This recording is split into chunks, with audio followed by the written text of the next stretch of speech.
আপোনাৰ হৈছে কি যোৱাকালি মিডিয়াত বস্তুটো বাজিছিলে আৰু আমাৰ তাতো খবৰটো আহিছিলে আপোনাৰ জয়ানগৰ ৰেশমা নগৰত যোন বেপ্টিষ্ট ইন বুলি যিখন হোটেল আছিল তাত কিবা অনৈতিক অবৈধ মানে হেৰি প্ৰষ্টিটিউশ্যন কাৰ্য চলি আছিল বুলি আমি খবৰ পাইছিলোঁ।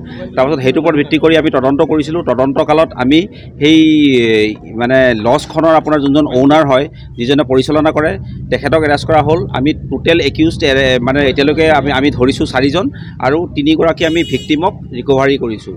আৰু এৰেষ্ট কৰা মানুহকেইজনৰ নাম হৈছে বাপ্তি হাজৰিকা, তেখেতৰ ঘৰ হৈছে গহপুৰত, জোনালী চৌখাম, তাৰপিছত ঋতুমণি গোহাঁই ৰাভা আৰু ৰিয়া দাস। এওঁলোক হৈছে একিউজড আছামী।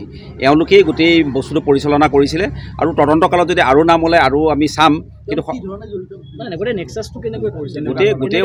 গোটেই কথাটো হৈছে কি তেওঁলোকে আপোনাৰ যিবিলাক মানুহে সেই সুবিধাটো বিচাৰে, ছাৰ্ভিচটো বিচাৰে, সেই মানুহবিলাকৰ লগত মানে ছোৱালীখিনিক মানে যোগাযোগ এটা সৃষ্টি কৰাই দিয়ে। আৰু তেওঁতো নিজৰেই গেষ্ট হাউচ আছে, নিজৰ গেষ্ট হাউচ বা বেলেগ গেষ্ট হাউচ বা য'ত যি যেনেকৈ ধৰণে হয় তেনেকৈ তেওঁলোক মানে যোগাৰ কৰে বুলি আমি খবৰ পাইছোঁ। প্ৰাৰম্ভিক তদন্তত এইখিনি ওলাইছে। গতিকে আমি 4জন আছামীক ধৰিছোঁ আৰু 3জনী ভিক্টিম ৰিকভাৰ কৰিছোঁ আৰু খবৰ পোৱা মতে আৰু ভিক্টিম আছে। আমি তেওঁলোককো ৰিকভাৰ কৰি ল'ম আৰু তেওঁলোকৰ ষ্টেটমেণ্ট ল'ম, তদন্তত আগবাঢ়ি যাম আৰু তদন্তকালত যিখিনি কৰিবলগা আছে গোটেইখিনি কাম আমি কৰি পেলাম। যিসকল যুৱতীক তেওঁলোকে ব্যৱহাৰ কৰে চাওক, আমাৰ কেছটো ৰিপৰ্ট হৈছিলে আজি আমাৰ, আৰু আমি গোটেই দিনটো তদন্তত লাগি থাকি আমি আপোনাৰ 4জন একিউজড আছামী আৰু 3গৰাকী ভিক্টিমক ৰিকভাৰ কৰিছোঁ। এতিয়া আমি সোধপোছ কৰিম, তদন্ত কৰিম। তদন্তকালত যিবিলাক বস্তু ওলাব সেইটোৰ ওপৰত ভিত্তি কৰি আমাৰ তদন্তটো আগবাঢ়ি যাব। এতিয়াই গোটেইখিনি কথাটো মানে প্ৰাৰম্ভিক অৱস্থাতে চব কথা কৈ দিব নোৱাৰি, কাৰণ কিমান দূৰ সঁচা কিমান দূৰ মিছা কি আছে সেইবিলাক মানে সোধপোছতহে ওলাব।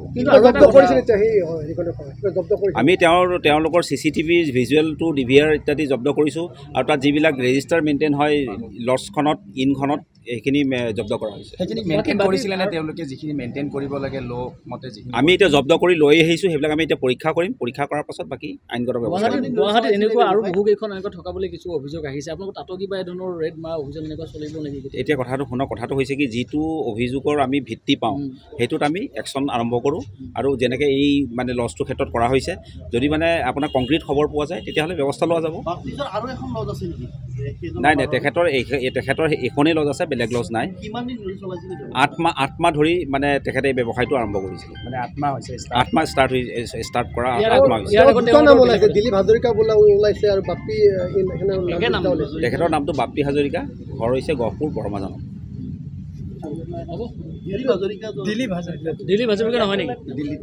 নামটো বাপ্তি হাজৰিকাই, যিটো তেখেতৰ পৰা আমি গম পাইছোঁ। তেখেতৰ কাগজ পত্ৰ যিখিনি আছে আৰু বাকীখিনি হৈছে কি এতিয়া আমাৰ প্ৰাৰম্ভিক পৰ্যায়ত তদন্তটো আছে। বাকীখিনি তদন্তটো সঁচা মিছা চব ওলাই যাব। এনে আৰু কিবা ছোৱালী ভিক্টিম আৰু নতুনকৈ পাইছে নেকি তেওঁৰ এই পৰা? আমিতো 3গৰাকী ভিক্টিম পাইছোঁ। এনে তেওঁলোকৰ বয়স কিমান মানৰ হ'ব? যিখিনি ভিক্টিম আপোনালোকে পাইছে কিমান মান বয়সৰ তেওঁলোক যিখিনি ছোৱালী পাইছে? 20ৰ পৰা 28 বছৰৰ ভিতৰত হ'ব। নাই, তেওঁলোক গুৱাহাটীৰ বিভিন্ন জেগাত থাকে, বিভিন্নজনে বিভিন্ন জেগাত থাকে। এটা কাম কৰিম আমি, তদন্তটো আগবাঢ়ক, আগবাঢ়িলে পৰৱৰ্তী পৰ্যায়ত আমি বাকীখিনি ক'ম। আজিয়ে গোটেইখিনি কথা ক'বলৈ মানে ময়ো অপাৰগ অলপমান। কি ক'লে?